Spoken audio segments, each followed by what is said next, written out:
প্রদানের জন্য আমরা আজকের এই মিছিলে বের হয়েছি।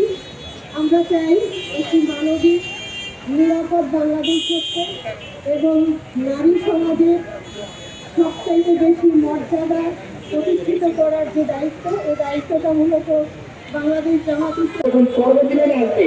যদি বাচ্চাদের ফিরিয়ে দরকার হয় সেটার জন্য আলাদা ব্যবস্থা বের হবে এবং সম্মানের সহিত বের হবে।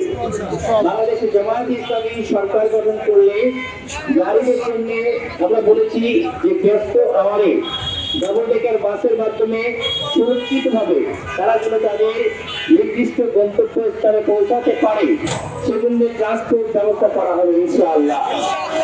বাংলাদেশের জামায়াতে ইসলামী যদি ক্ষমতায় আসে তাহলে নারীদেরকে পৈতৃক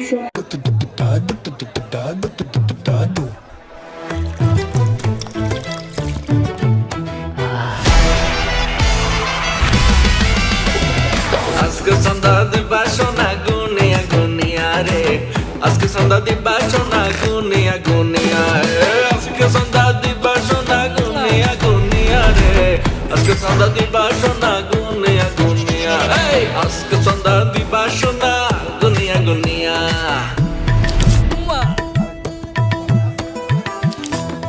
ভাই সেই লাগতেছে। আমি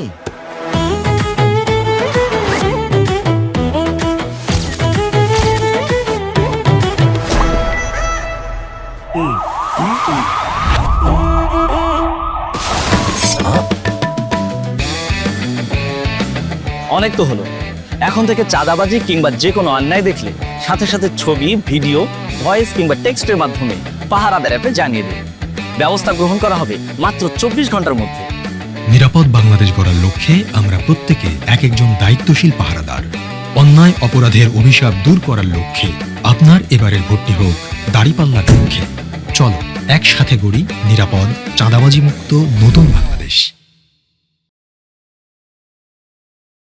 বাংলাদেশের জামায়াত ইসলামী যদি ক্ষমতায় আসে তাহলে আমাদের মা বোনদেরকে এরকম প্রত্যেকটা স্থানে সম্মানের সহিত সামনে দিকে তাদেরকে এগিয়ে যেতে আমরা সহায়তা করবো ইনশাআল্লাহ।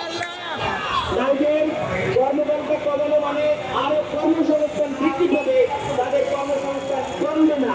সুতরাং পার্ট টাইম জবের মাধ্যমে আরো অসংখ্য ভালো